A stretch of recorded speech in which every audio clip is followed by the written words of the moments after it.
न जाने कितने ही युग वर्ष मास, कितनी ही शतियां, कितने ही कल्प बीते, कितनी ही कथाएं, कितने ही चरित्र हमारी चेतना से उठकर चुपचाप चले गए। राम त्रेता युग में जैसे थे वैसे ही ठहर गए। ऐसे ठहरे कि साक्षात अभी अभी नीर नयन हम उन्हें वन जाते हुए देख आए हों। जैसे कि सारी की सारी साकेत नगरी शोक निमग्न हुई पड़ी हो और हम उसके साक्षी हों। राम कथा के अनेकानेक प्रसंगों में सबसे विह्वल करने वाला प्रसंग उनका वनगमन है।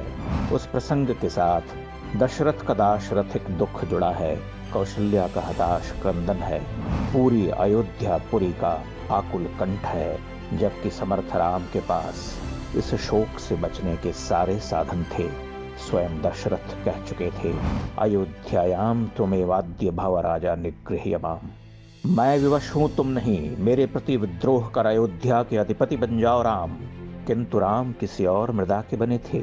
उन्होंने कह दिया कि आप 1000 वर्षों तक अयोध्या के नृपति बने रहें, मुझे तो वन ही जाना है।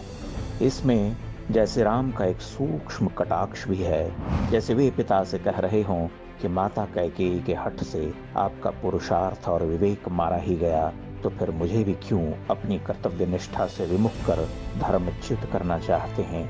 एक मोह ने आपको विवश किया, दूसरे मोह से मेरे पुरुषार्थ की मृत्यु होगी। राम सीता और लक्ष्मण के साथ रथ पर आरूढ़ हुए। पीछे से माता पिता रोते बिलखते हुए आते दिखे। अन्वीक्षमाणो रामस्तु विषण्णम भ्रांत चेतसम राजानाम मातरम चैव ददर्शानुगतो पथे। राम ने हृदय को वज्र बनाकर कहा, रथ को शीघ्रता से हाँकें। अपने माता पिता को इस तरह से क्रंदन कर पीछे दौड़ते हुए देखना भला वे कैसे सहन कर पाते। राम ओझल हो गए, किंतु उन्होंने केवल स्वयं को दिलासा दिया था। वे ओझल अपनी ही आंखों से हुए थे। अभी तो राम अयोध्या की आत्मा में धसे हुए थे।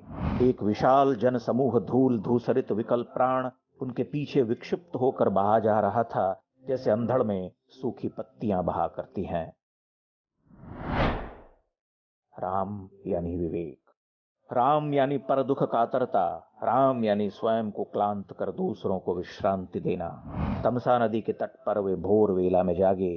लक्ष्मण और सीता से चुपचाप नदी पार करने को कहा। वे चाहते थे कि उनके पीछे पीछे चली आई अयोध्या की जनता के जागने से पहले ही तमसा का तट त्याग दिया जाए, अन्यथा अयोध्या के जन समूह को भी व्यर्थ ही वृक्षों के नीचे और घाटों पर सोने का दुख भोगना होगा। अतो भूयोपि नेदानीम इक्ष्वाकुपुरवासिनः स्वपेयुर अनुरक्ता माँ वृक्ष मूलेषु संश्रिता। तमसा नदी के तट से वापस अयोध्या लौटे जनों को देखकर उनकी स्त्रियां धिक्कार उठीं, जैसे उनका निज विवेक ही नष्ट हो गया हो।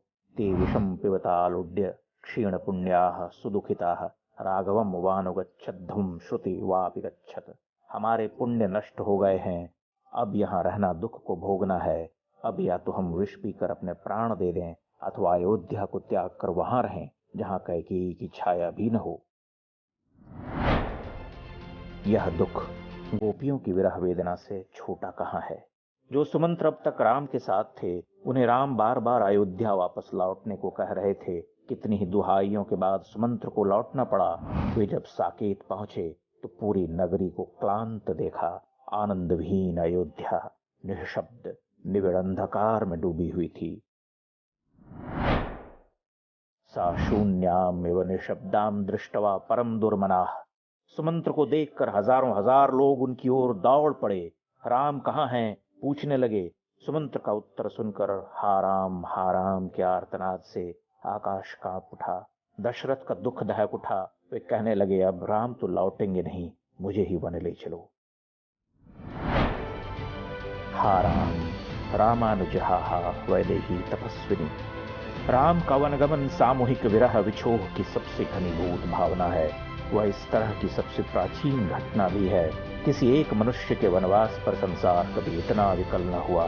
किसी एक मनुष्य को दंड दिए जाने से हजारों हजार हृदय इस तरह से विदीर्ण न हुए। राम का वनगमन विरह और दुख भाव पर लिखे हजारों पृष्ठों के शाश्वत साहित्य की प्रस्तावना भी है। प्रथम अध्याय भी और उपसंहार भी। उसे त्याग कर उस शाश्वत साहित्य का पारायण संभव नहीं है। राम का वनगमन एकल और सामूहिक दुख का राग है। उसके केंद्र में मनुष्य की मनुष्यता है, उसकी कर्तव्य निष्ठा, धर्मपरायणता और तितिक्षा है, और इन सब से ऊपर अपार करुणा है।